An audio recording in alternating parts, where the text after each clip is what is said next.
Chapter 4. Inabunong. Wow.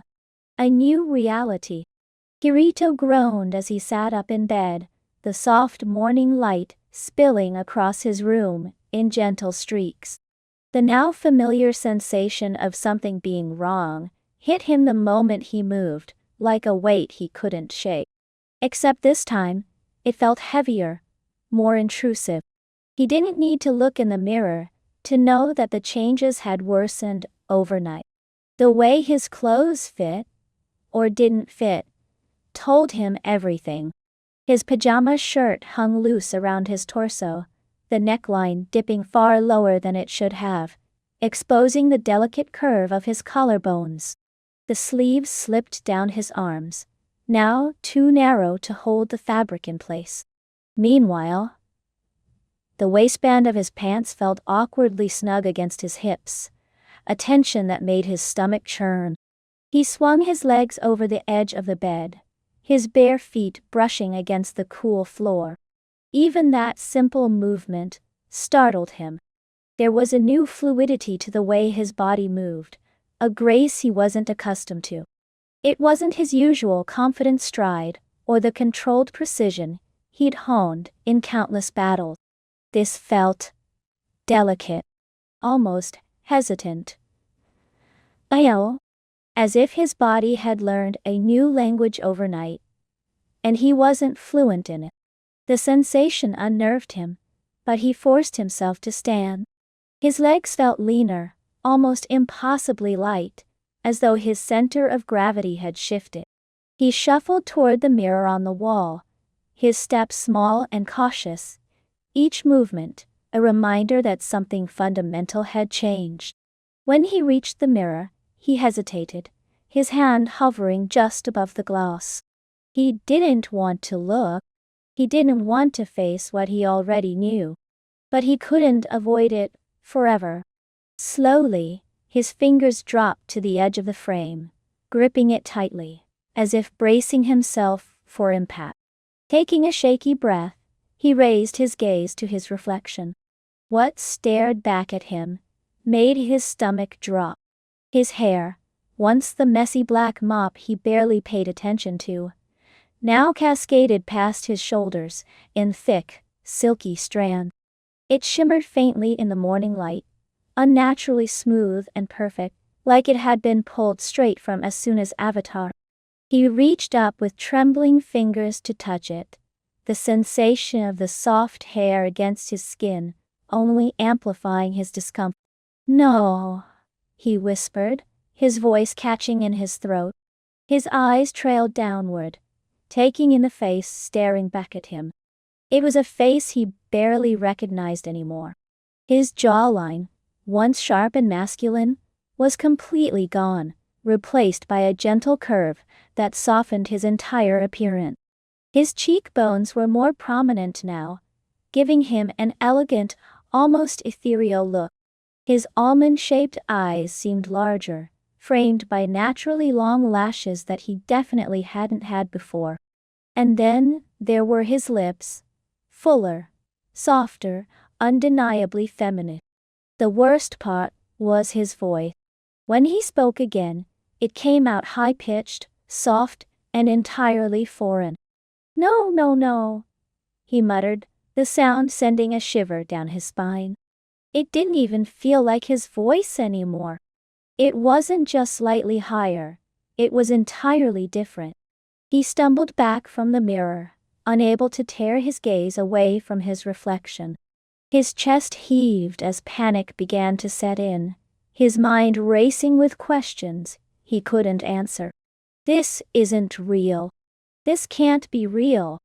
How is this happening? But the changes didn't stop at his face. His gaze trailed downward, and he felt his stomach tighten in dread. His shoulders, once broad and sturdy, had narrowed considerably. His torso was smaller and slimmer, tapering into a dramatic curve at his waist. The loose pajama shirt hung off him awkwardly, exposing the smooth line of his neck and the delicate slope of his shoulder. And then there were his hips. His pajama pants clung tightly to his thighs and hips, the fabric stretched in ways it never had before. His hips flared out far more than they should have, his waist narrowing in a way that accentuated the curve. His legs were long and lean, with subtle contours that had no business being there. Even his feet looked smaller, more delicate, as if they belonged to someone else entirely. "What the hell is happening to me?" Kirito whispered, his voice trembling. He backed up further, his legs bumping against the edge of his bed. He sank down onto the mattress, his hands gripping the fabric of his pants, as if holding on to something tangible would ground him. But nothing about this felt real. This isn't just the game anymore, he thought, his mind spiraling. This is me. My body. My actual body. He closed his eyes, trying to steady his breathing, but the sensation of his smaller frame only made it worse. The way his arms felt lighter, the way his narrow waist pressed against his waistband. It was all wrong. Why is this happening? Images of the past few days flashed through his mind. The glitches in Alo. The virus.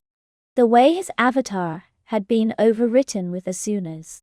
He'd thought it was just the game. Just corrupted data. But this was something else entirely. Is it still the virus? Is it spreading somehow? His thoughts were interrupted by the faint buzz of his phone on the nightstand. The sound made him jump, and he reached for it instinctively, his slender fingers brushing against the screen. The motion felt strange. His hands moved too gracefully, too delicately, like they didn't belong to him anymore.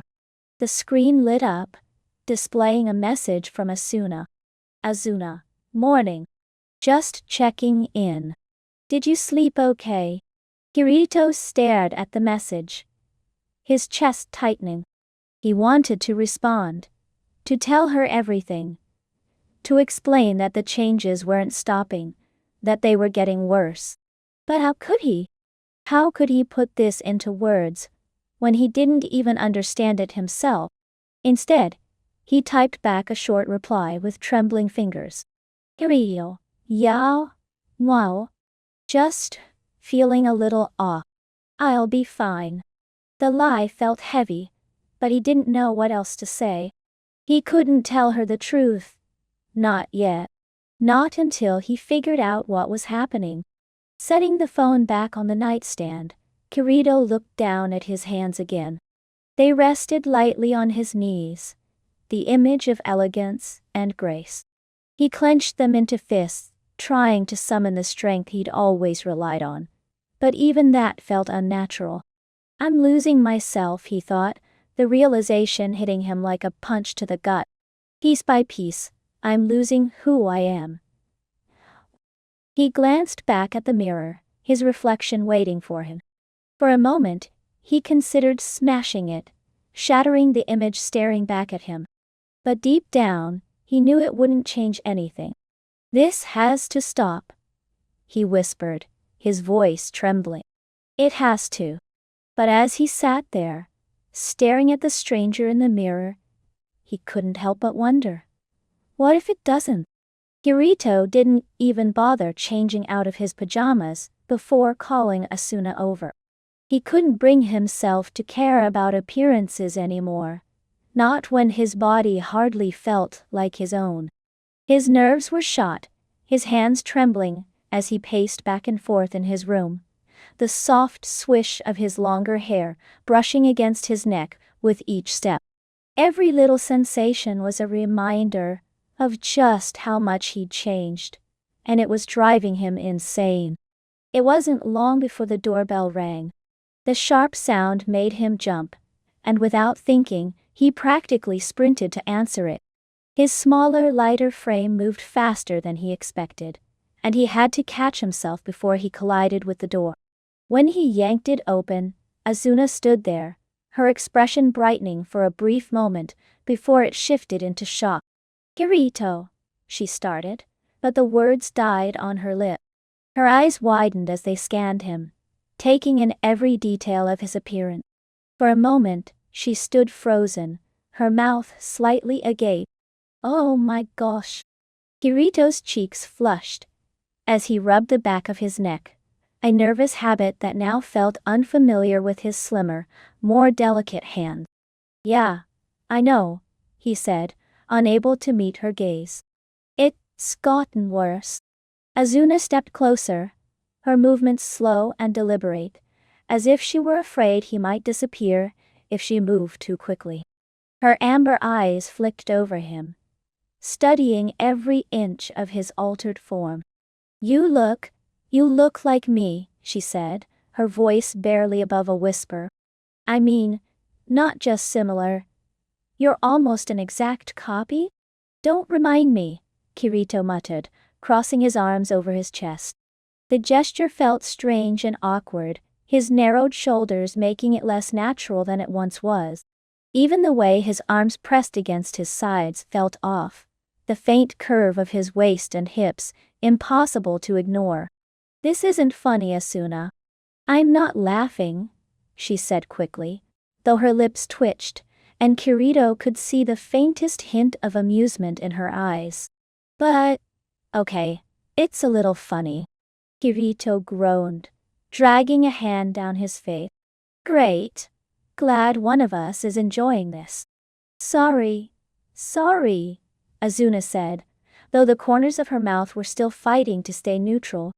She took a deep breath, her expression softening as she stepped closer. I'm not trying to make light of this, Kirito. I promise. It's a lot to take in. You think it's a lot for you? Kirito snapped, though his tone lacked any real bite. Try waking up like this. Asuna reached out, placing a hand gently on his shoulder. The warmth of her touch was grounding, and for a moment, Kirito allowed himself to breathe. I'm sorry, she said softly.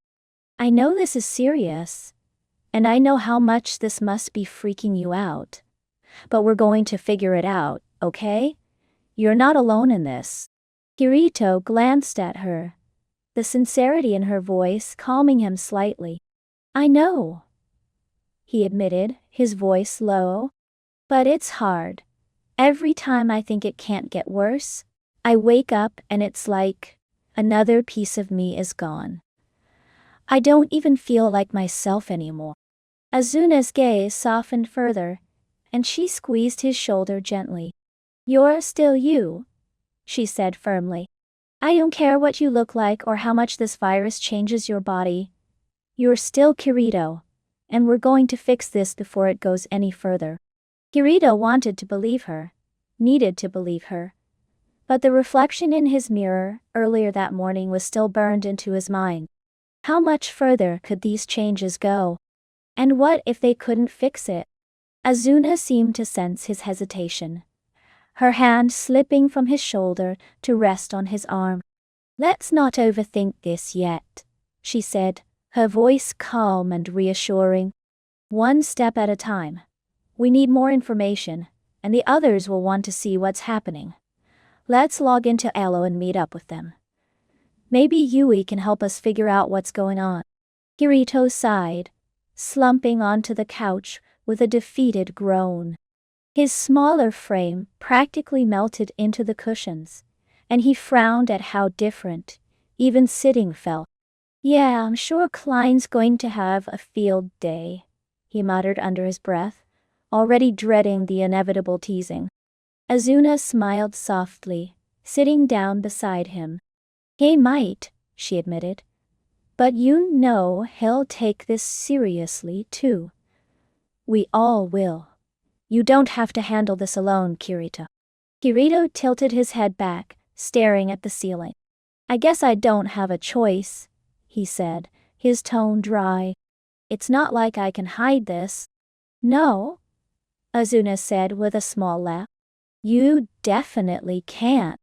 The sound of her laugh was oddly comforting, and Kirito found himself relaxing slightly. As much as he hated the thought of facing the others, he knew Asuna was right. They needed answers, and the only way to get them was to work together. Fine, he said, sitting up straighter. Let's get this over with. Asuna smiled, her confidence infectious. That's the spirit. Kirito stood, running a hand through his long hair with a resigned sigh. But if Klein says anything about this hair, I'm logging out immediately. Asuna laughed again, standing beside him. Deal? Together, they made their way to Kirito's VR setup, the tension in the air only slightly eased by Azuna's presence. As Kirito sat down and prepared to log in, his heart pounded in his chest.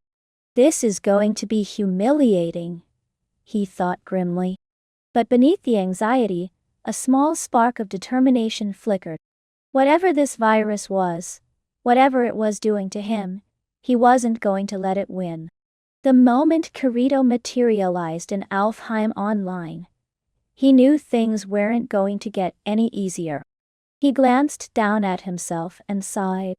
His avatar was still a perfect replica of Asuna's, from the flowing chestnut hair cascading over his shoulders, to the pristine white and red night outfit she was known for. The sight was no less jarring now than it had been the first time. The sensation of the unfamiliar outfit clinging to his altered frame only made things worse.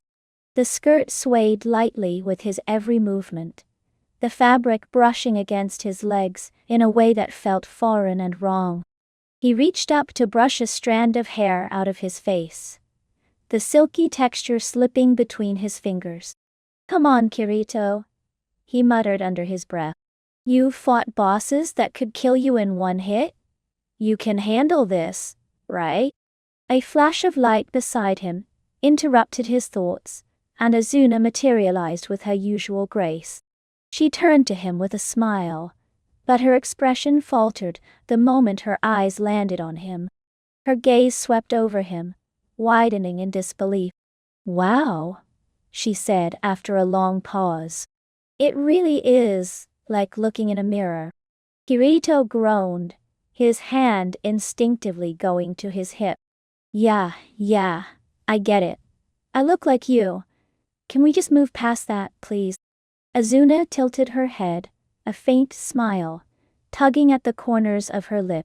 Sorry, it's just uncanny. I mean, everything is identical, even the way you're standing right now. It's like looking at my reflection. Kirito shifted awkwardly, suddenly hyper-aware of his posture. He straightened up and crossed his arms, but the movement felt unnatural with his narrower shoulders and the way his chest slightly curved inward. Let's just get this over with, he muttered, his voice tinged with frustration. Azuna's expression softened, and she gave him a reassuring nod. All right, let's go. The two made their way through the bustling streets of Ulm, the heart of Alo's player hub. The central plaza was as lively as ever, with players chatting, trading, and showing off rare gear.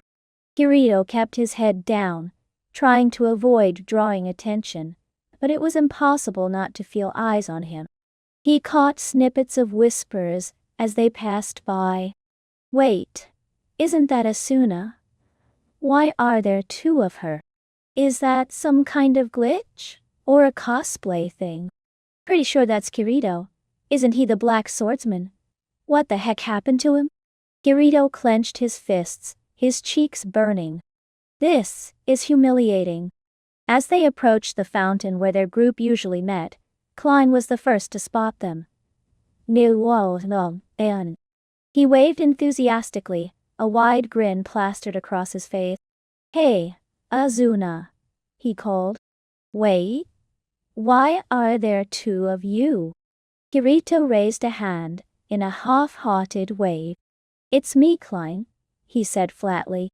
Klein froze, his drink halfway to his mouth. He blinked, then blinked again, his eyes darting between the two identical avatars. What? He sputtered, choking slightly on his drink. No way, Kirito? That's you? Kirito sighed. Yes, it's me. Get it all out of your system now. Klein stared for another moment before breaking into a loud laugh. Oh man, this is the best thing I've ever seen. He doubled over, clutching his stomach as tears formed in the corners of his eyes. I'm sorry, but, oh my god, Kirito, you look amazing. Kirito's glare could have melted steel. Glad you're enjoying this, he said dryly. Asuna crossed her arms, giving Klein a pointed look. Klein, this isn't a joke. Something serious is happening to him. Klein straightened up, wiping his eyes but still grinning. Yeah, I get it. It's just, wow. I mean, you're always so serious, Kirito. Seeing you like this is kind of refreshing, honestly. Kirito pinched the bridge of his nose. I'm going to kill you. Another voice cut in before the situation escalated further. Well, this is unexpected. Kirito turned to see Sinon approaching, her sharp blue eyes locking onto him instantly. She stopped a few paces away, tilting her head as she studied him with her usual analytical precision. Her lips twitched, threatening to form a smirk. Well, she said, crossing her arms. I guess we won't be calling you the Black Swordsman anymore. Maybe the Red Maiden. Kirito groaned, his shoulders slumping. Not helping, Sinon? I wasn't trying to, she said, her smirk now fully formed. But, seriously, what happened? This is bizarre, even by Alo standards. Before Kirito could respond, Agil appeared, his towering frame making him easy to spot, even in the crowded plaza. His expression was a mix of amusement and concern as he approached the group. All right, jokes aside, Agil said, his deep voice commanding attention. We need to figure out what's going on here. This virus isn't just causing glitches, it's rewriting player data on a massive scale. No kidding, Kirito said, gesturing to himself. I'm living proof. Klein scratched the back of his head, his grin fading slightly. Yeah, okay. This is definitely weird. I mean, glitches are one thing, but this. It's like the system thinks you're Asuna or something. Sinon nodded, her sharp gaze shifting between Kirito and Asuna. The level of detail is what's so strange. This isn't just a random bug, it's deliberate. The virus didn't just mess with your avatar, it rebuilt it. And it's not just cosmetic, is it? Kirito hesitated, glancing down at his hands. No, he admitted quietly. It's not just cosmetic. Everything feels different. My movements, my balance, even my voice. It's like the game has completely overwritten who I am. Asuna placed a comforting hand on his arm. We'll figure this out, Kirito. I promise.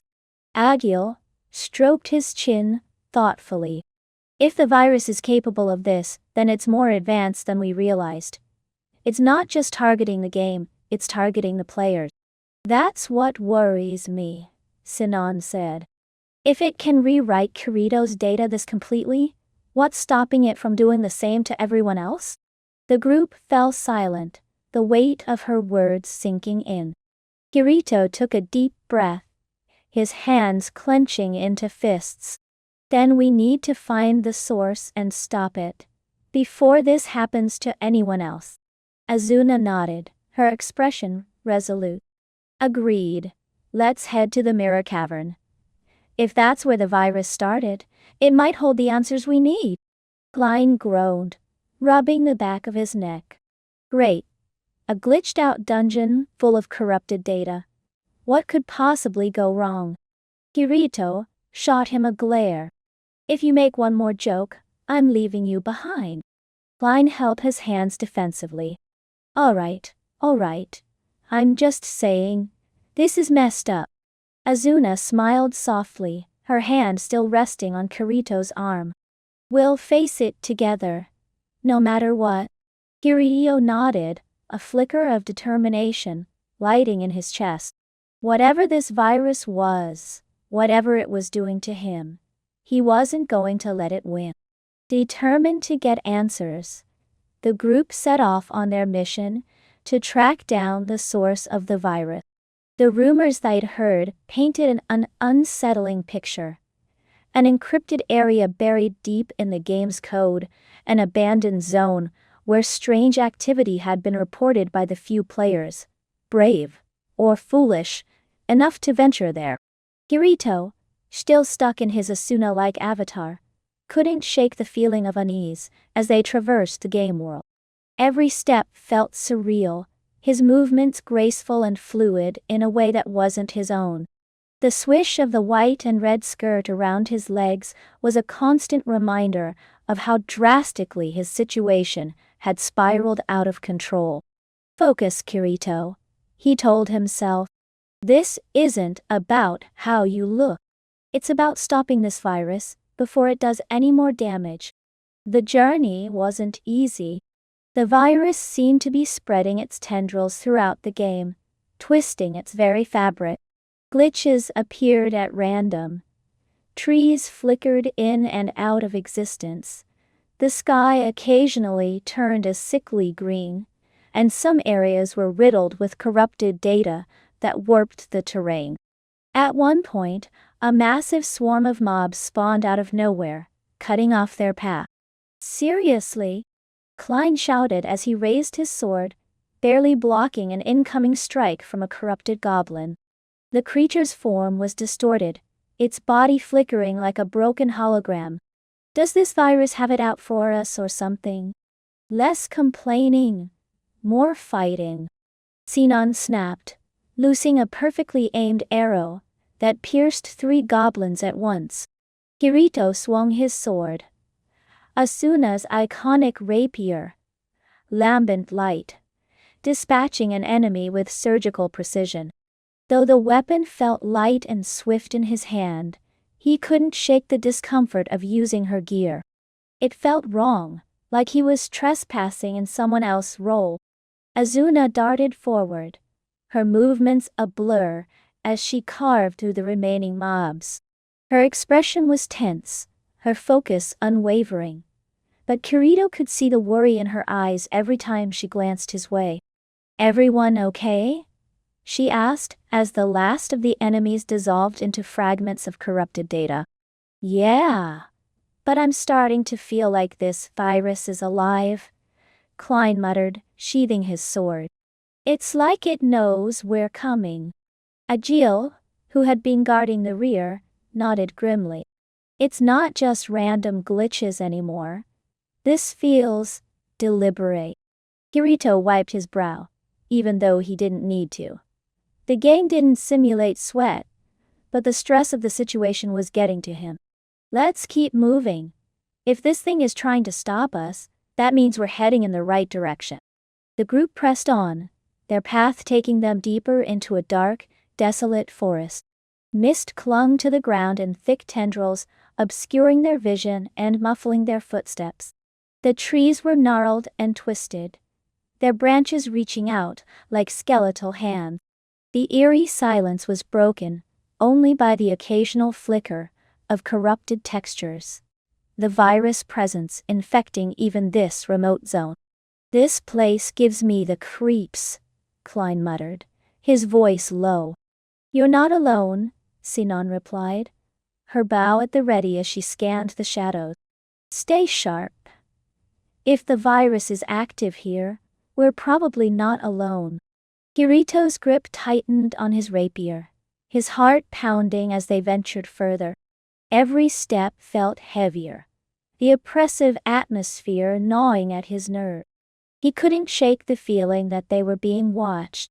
Finally, they reached a clearing, and in the center of it was something none of them had expected, a strange console embedded in the ground. It was sleek and metallic, its surface glowing faintly with an otherworldly light. Strange symbols and lines of code pulsed across its surface, shifting and changing like living organisms. "What is this?" Asuna whispered, stepping closer. Kirito knelt down beside the console, his fingers hovering over the glowing interface. "I don't know," he admitted. "But it doesn't look like anything the game developers would have put here. This has to be connected to the virus." "Careful," Sinon warned, her voice sharp. "For all we know, that thing could infect us too." "I don't think we have a choice," Kirito said, glancing back at her. He hesitated for a moment, then reached out and touched the console. The moment his fingers made contact, the screen lit up with a burst of cascading code.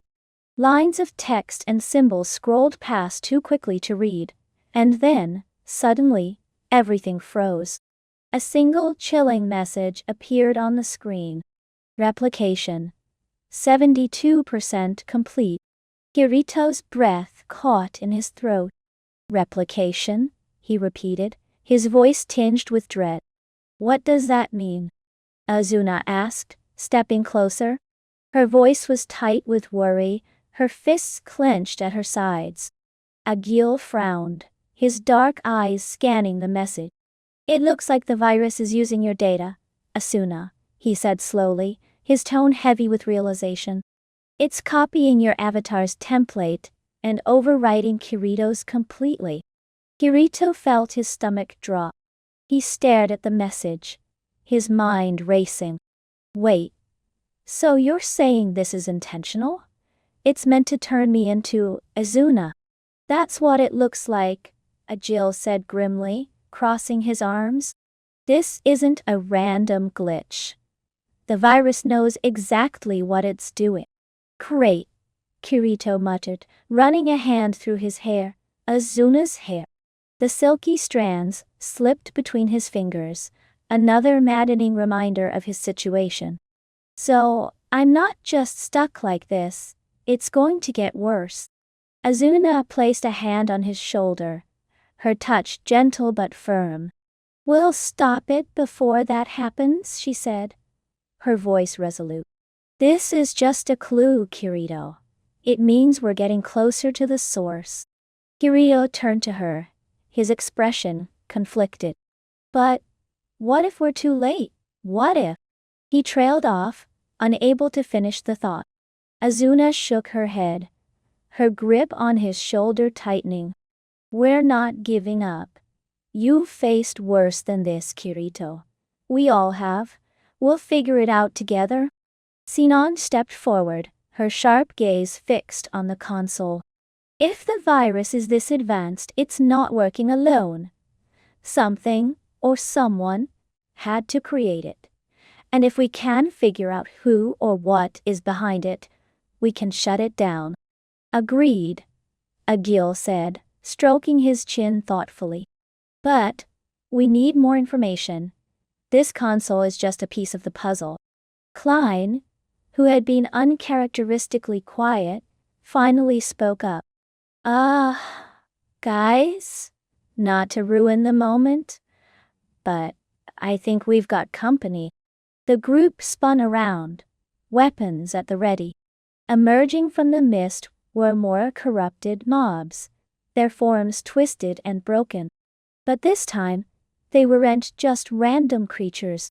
Kirito's blood ran cold as he recognized one of them. It was a distorted copy of his own avatar. His original, black swordsman avatar. Its eyes glowed an eerie red, and its corrupted sword gleamed with unnatural energy. "Well," Sinon said, notching an arrow. "This just got interesting." Kirito stepped forward, his grip tightening on his rapier. "If this virus wants to take me over," he said, his voice low and determined, "it's going to have to fight for it." When Kirito logged out of Ilo that night, he felt the changes before he even opened his eyes. It was subtle at first, like a faint pressure in his chest and an odd lightness in his limbs. But the moment he sat up in bed, the sensation hit him like a freight train. His body felt wrong, alien. And as he swung his legs over the edge of the bed, his heart began to pound. The floor felt further away than it should, his feet barely brushing the ground, even though his bed hadn't moved an inch. His legs, long and slender, stretched out before him, in a way that didn't seem real. His hands trembled as he stared at them. Slimmer now, the fingers more delicate. He swallowed hard, already dreading what he'd see in the mirror. "It's nothing," he tried to convince himself. "It's just your imagination. It's just the game messing with your head." But when he stood, the shift in his balance made him stumble. His hips swayed slightly, the newfound curve of them throwing him off. His waist felt unnaturally tight, and as he glanced down, he saw the unmistakable outline of his new figure. His breath caught in his throat, panic rising like a tide. No. He practically bolted to the mirror, his bare feet patting softly against the floor. When he reached it, what he saw stole the air from his lungs. The person staring back at him wasn't Kirito. It was Asuna. Not entirely. There were still faint traces of his own features in the reflection, subtle hints of who he used to be. But they were obscured, buried beneath the unmistakable transformation. His waist had narrowed even further, giving him a pronounced hourglass shape that made his oversized pajama shirt hang awkwardly off his frame. His hips were wider now, undeniably feminine, and his legs, they were long, slender, and smooth, as if they belonged to someone else entirely. Even his height had shifted. He could tell just by the way his reflection stood in the mirror. Shorter now, by at least a couple of inches. The realization sent a chill down his spine. No. His trembling hands reached up to touch his face, as if doing so might erase the changes. But his fingers only confirmed what he already knew. His skin was impossibly soft, warm under his touch, and his jawline was softer now, more delicate. His cheekbones seemed higher, his lips slightly fuller. And then there was his voice. "This can't be happening," he whispered, but the sound that emerged was indistinguishable from Asuna's. The words hung in the air, warped by the unmistakably feminine tone, and Kirito recoiled as though he'd been struck. He staggered back from the mirror, his back hitting the wall as he sank to the floor. His hands shook uncontrollably, his breathing shallow and erratic. This isn't real. This can't be real. But no matter how hard he tried to deny it, the truth was staring him in the face, literally. He buried his head in his hands, his fingers digging into his hair. Even that felt different now, the strands longer and softer, brushing against his neck and shoulders. A wave of frustration surged through him, mingling with the panic and despair that churned in his chest. "How is this even possible?" he muttered, his voice breaking slightly. "It's just a game. It's not supposed to. It's not supposed to do this." He thought back to the chilling message they'd found earlier. Replication, 72% complete. At the time it had felt like a warning, but now he understood just how literal it had been. The virus wasn't just affecting his avatar in Aloe. It was changing him in the real world, piece by piece. His mind raced, grasping for answers.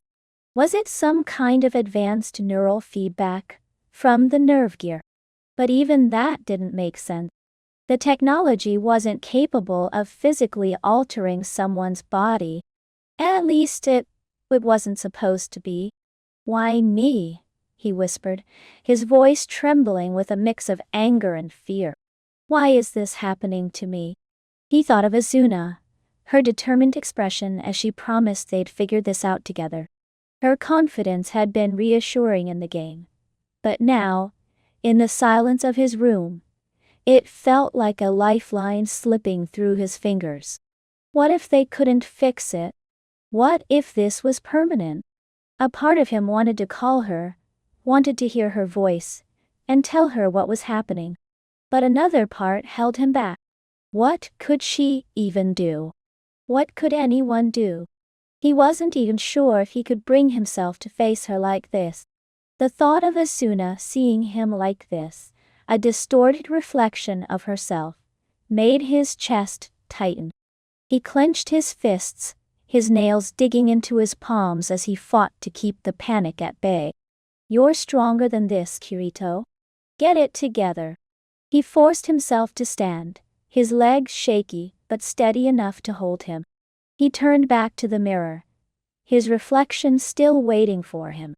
He stared at it for a long moment, trying to find something familiar, something that felt like him. But the more he looked, the harder it was to see himself at all. His hand drifted to his chest, resting over his racing heart. "This isn't me," he said softly, the words more for himself than anyone else. "This isn't who I am." But even as he said it, doubt crept in. How much of himself was left? How much longer before the virus finished what it had started? He took a deep, shuddering breath, and stepped away from the mirror. Whatever was happening to him, he couldn't afford to fall apart now. Asuna and the others were counting on him to help stop the virus, and if he gave in to fear, then it had already won. "I have to figure this out," he thought, his resolve hardening. "No matter what it takes." But as he glanced back at his reflection one last time, a sinking feeling settled in his chest. He wasn't sure how much time he had left.